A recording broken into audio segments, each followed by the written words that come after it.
So, dear students, welcome back, and here we are discussing the lesson Papaji's Moth by Arundhati Rai, and the lesson is from your Tulip series book of English for class 10th. In our previous video, we have gone through the background or profile of its author, that is Arundhati Rai herself, and now we are going to start the text of this very lesson. लेकिन lesson को start करने से पहले यहाँ lesson के बारे में एक प्रोलॉग एक इंट्रोडक्शन दी गई है, पहले इसको देखेंगे. The God of Small things published in 1997 is a story about the childhood experiences of a pair of fraternal twins who became the victims of circumstances. जो ये लेसन है असल में ये इस बुक से ली गई है. The God of Small Things it is a novel and it has been published in 1997 and it is a story of childhood experiences of a pair of fraternal twins who became victims of circumstances. ये असल में एक story है जो बचपन में experiences होते हैं, और यहाँ पे जो फ्रैटर्नल ट्विन्स हैं, जो दो भाई बहन हैं, उनके बारे में who became victims of circumstances, जो हालात का शिकार होते हैं. क्योंकि मैंने ये नावल पढ़ी है, असल में इसमें एक बच्चे की डेथ होती है जो उनका कज़न होता है.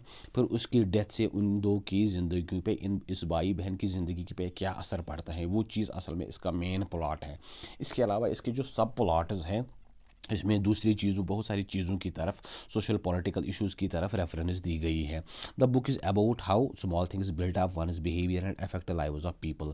इस चीज़ में बड़ी ही एक वो साइकोलॉजिकली तौर पे इस चीज़ को दिखाया गया है कि कैसे छोटी छोटी चीज़ें हमारी ज़िंदगी में हमारे बिहेवियर, हमारे बर्ताव पे असर डालती हैं, and affect the lives of people, और लोगों की ज़िंदगियों पे कैसे इनका एक पॉजिटिव या नेगेटिव एक वो असर पड़ता है.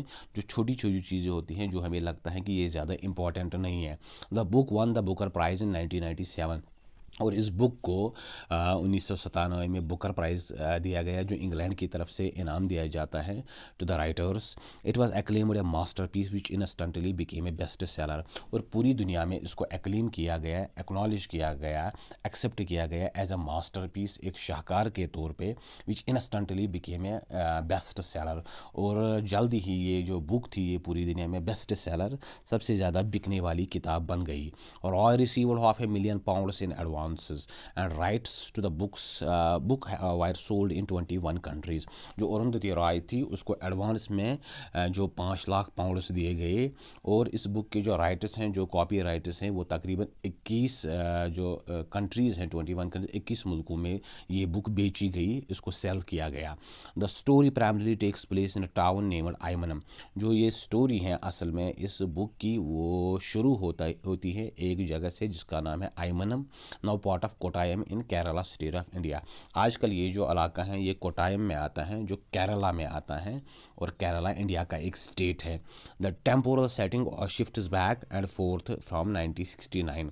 इस बुक में फ्लैशबैक टेक्निक की गई, इस्तेमाल की गई है. कभी ये स्टोरी पिछले टाइम में जाती हैं और कभी ये प्रेजेंट टाइम में आ जाती हैं. और इस बुक में जो शिफ्ट्स हैं back and forth, that is कभी ये 1969 में चली जाती हैं, when Rahel and Estha a set of fraternal twins are 7 years old. जिस टाइम ये राहिल एंड इस्ता हैं, जो ये भाई बहन है, ट्विन्स हैं, तो उस वक्त उनकी उम्र 7 साल की होती है, तो 1993. और कभी ये स्टोरी 1993 में खींची जाती हैं, when the twins are reunited at the age 31, जब ये तकरीबन 31 साल के होते हैं, और उस टाइम ये रियूनाइट हो जाते हैं, फिर से इनकी मुलाकात हो जाती है. Much of the story is written in a view point sympathetic to the 7 year old children. जो स्टोरी है ये बड़ी ही एक हमदर्दाना अंदाज में लिखी गई है, व्यू पॉइंट से लिखी गई है to the 7 year old children. जो ये 7 साल के जो ये दो भाई बहन हैं, उनके साथ एक बड़ी हमदर्दी दिखाई गई है इस स्टोरी में. Malayalam words are liberally used in conjunction with English. इस स्टोरी में, इस नावल में जो मलयालम ज़बान के बहुत सारे अल्फाज इस्तेमाल किए गए हैं, बड़ी लिबरल अंदाज में बेसाख्ता तौर पे इस्तेमाल किए गए हैं, विद द इंग्लिश वर्ड्स के साथ उनको कंजक्शन किया गया है, इस्तेमाल किया गया है, ज्वाइन किया गया है. Prominent facets of the Kerala life that novel captures are communism, the caste system and the Keralite Syrian Christian way of life. और इसमें जो केरला के जो समाज हैं, केरला की जो सोसाइटी है, उसके जो अलग अलग जो फेसेट्स हैं, अलग अलग जो डायमेंशंस हैं, उनको दिखाया गया है. और ख़ास कर जो केरला में जो कम्युनिज्म का एक इन्फ्लुएंस है वो चीज़ दिखाई गई है. कास्ट कास्ट सिस्टम जो ज़ात पात है उस चीज़ को दिखाया गया है, और जो Keralite Syrian Christian way of life, और जो केरला में जो क्रिश्चियन लोग हैं जो असल में सीरिया से आए हैं, तो उनका जो वे ऑफ लाइफ, उनका जो लाइफ स्टाइल या उनका जो कल्चर है या उनका जो रहन सहन है, उस चीज़ को भी जो अरुंधति राय ने दिखाने की कोशिश की है। चूँकि अरुंधति राय का जो फोकस ही है वो पॉलिटिकल सोशल इकोनॉमिक इश्यूज़ पे हैं, तो वो चीज़ें यहाँ भी हमें नज़र आती हैं इस बुक में। The lesson is an excerpt from the God of Small Things. असल में ये जो लेसन है अब पापाचीज मौत, ये एक एक्सेप्ट है, एक फ्रैगमेंट है, एक इक्तिबास है जो इस बुक से लिया गया है, the God of Small Things. Shri Benaan John Ipe refer to as the Pappachi. इसमें एक कैरेक्टर है श्री बेनान जॉन ऐप, और उसको ये अपने केरला मलयालम ज़बान में पापाची कहते हैं, विच मीन्स ग्रैंड फादर, जिसका जो मतलब है फादर या ग्रैंड फादर, इस तरह का इसका मीनिंग बनता है। And imperial entomologist prior to his retirement. ये रिटायरमेंट से पहले अंग्रेज़ दौर में इंपीरियल टाइम्स में एक एंटोमोलॉजिस्ट थे, ऐसे साइंटिस्ट जो कीड़े मकोड़ों पर रिसर्च करता है। Father Ammu and Chacko with his wife Sushma ऐप refer to as Mammachi, which means grand mother. इसके दो बच्चे हुए, ओमू और चाकू, और इसकी जो बीवी है सुषमा ऐप से, जिसको ये इस लेसन में मामाची कहते हैं, विच मीन्स ग्रैंड मदर, जिसको ये अपनी मलयालम ज़बान में मामाची ये ग्रैंड मदर के लिए इस्तेमाल करते हैं और पापाची ग्रैंड फादर के लिए। Papachi has been bitter since his discovery of new species of moth was dismissed and then credited to someone else.